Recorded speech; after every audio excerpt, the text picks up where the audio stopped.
Semenjak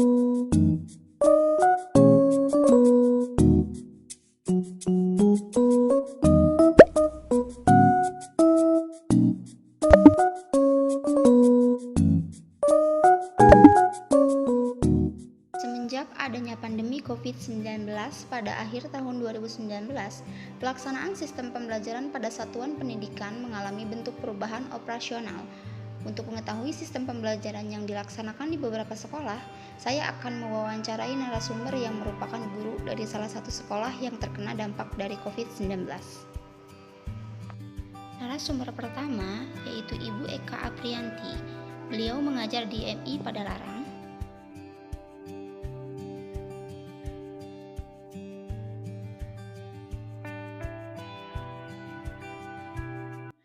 Pembelajaran di sekolah saya saat ini masih seperti kemarin menggunakan daring alias pembelajaran jarak jauh.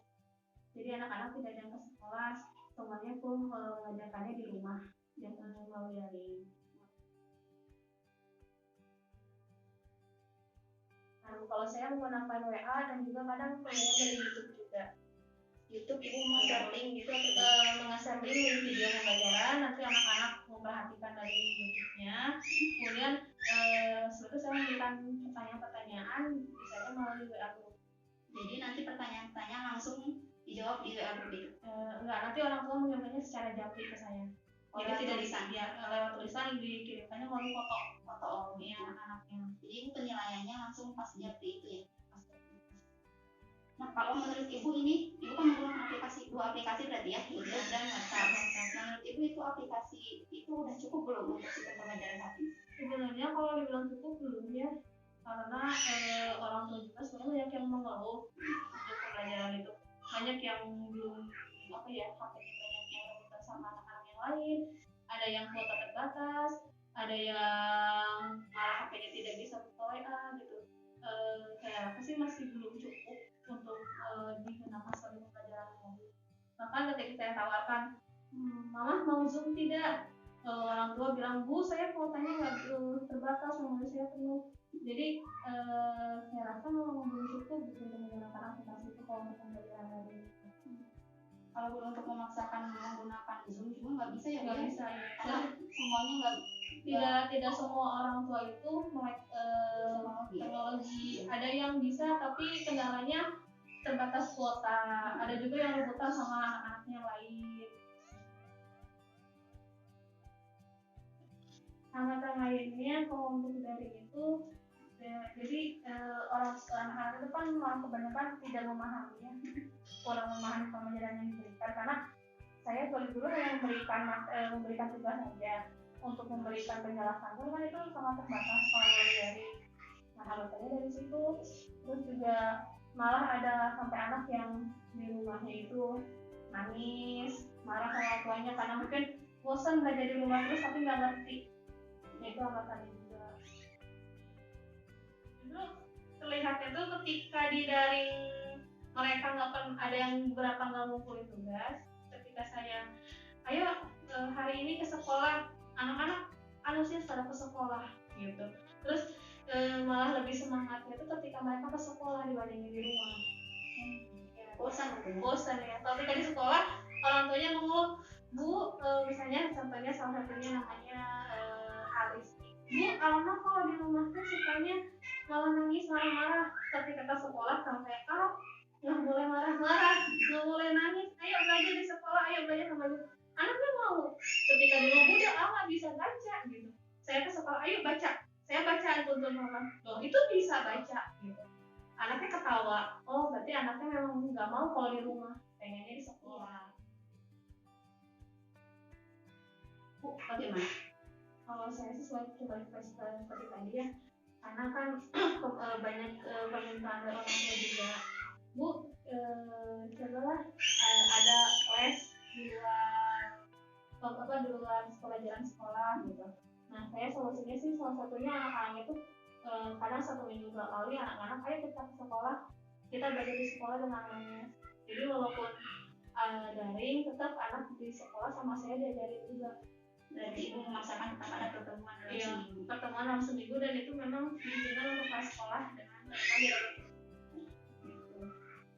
Kalau misalnya semua pertemuan daring Bu dalam 1 minggu itu, menurut Ibu efektif atau tidak? Tidak sih, kalau menurut saya Tetap ada pertemuan. tetap ada pertemuannya. Pertama kan kalau daring juga, pertama saya dari pengumpulan tugas. Saya kan 1 minggu 2 kali pengumpulan tugas.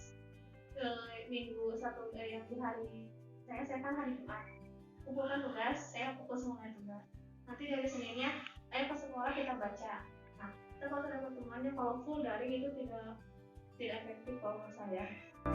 Kesimpulan yang dapat ditarik dari wawancara pertama, kendalanya yaitu terbatasnya media yang digunakan, kemudian anak yang malas mengikuti pembelajaran daring. Narasumber 2 yaitu Ibu Evi Noviasari, beliau mengajar di MTS Asyif Putra Cihanjuang.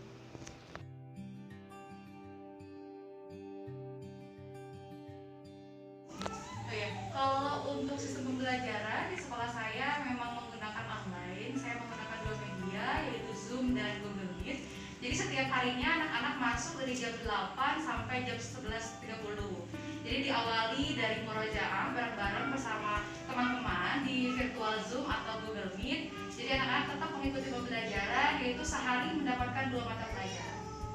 Google Meet dan Zoom. Ya betul. Jadi Kemudian tugasnya untuk tugas kita ada 3 macam. Yang pertama ada on the spot.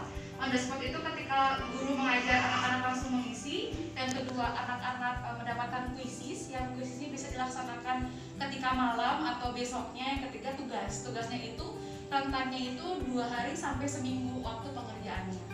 Berarti Ibu menggunakan 2 media. Iya, dari Google Meet dan Zoom.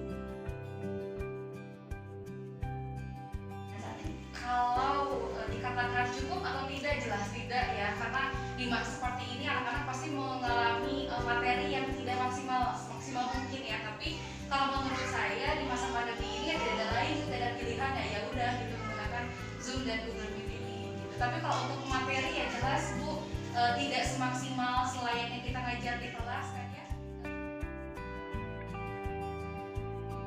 Hambatan yang saya rasakan cuma satu sih, cuma sinyal aja. Sinyal aja gitu. Yang lainnya mah nggak ada hambatan sih. Kalau menurut saya pribadi gitu ya. Kalau untuk materi tugas, karena memang anak-anaknya sudah pada dewasa ya, kalau tingkat MTS atau SMP, jadi udah nggak perlu dihayo-hayo gitu, karena setiap hari pun kita punya wali kelas, kita punya mentor yang akan memantau setiap kegiatan anak. Ya, karena memang kita itu dari sekolah gitu ya, dari madrasah itu memang harus ditekankan seorang guru, apalagi di masa pandemi kita harus pintar-pintar Bu. Jadi kita harus cari nih, sekarang lagi musim Zoom ya, kita harus ikut, kita harus menguasai aplikasi Zoom. Di Google Meet ada aplikasi breakout, kita harus menguasai nih breakout. Jadi kayak saya ngajar kelas 7 itu kan ada 4 kelas, ada A, B, C, D. Bagaimana caranya dalam 1 hari saya mengajar ke semua kelas dengan roomnya masing-masing, kayak room 1, room 2, room 3, room 4 gitu ya. Berarti saya harus menguasai dulu Google Meet-nya. Jadi setiap guru itu dituntut harus menguasai semua aplikasi gitu. Ya minimal 2 lah, Zoom dan Google Meet. Kalau tujuan sih tidak semaksimal, tidak 100%, tapi mengupayakan insya Allah dalam masa pandemi seperti ini anak-anak tetap mendapatkan materi gitu ya dari kami gitu, khususnya guru, insya Allah. Ini saya menyimpulkan Ibu ya, dari semua wawancara yang saya jalani kemarin tentang keluh kesah orang tua dan guru tentang pembelajaran daring saat ini, memang yang pertama itu pasti media. Karena tidak semua orang tua kan melek sama teknologi nih, sedangkan sekarang dipaksa untuk melek teknologi karena memang pembelajarannya online. Sedangkan guru juga nggak bisa maksa untuk Zoom. Iya, Zoom dan Google. Karena memang kendalanya orang tua itu tidak mampu dan sebagainya gitu ya. Kendala yang bertolak belakang gitu. Yang guru menuntut pengen ini untuk Zoom karena pengen langsung tahu keaktifan siswa itu seperti apa. Sedangkan kalau misalnya menggunakan WhatsApp itu kan kadang lebih dibantu oleh orang tua ya, apalagi anak SD yang mengerjakan dominannya orang tua. Iya betul. Seperti itu Ibu ya, wawancara dari saya. Mohon maaf saya mengganggu waktunya. Terima kasih telah membantu. Wassalamualaikum warahmatullahi wabarakatuh. Kesimpulan dari KKN siklus 2,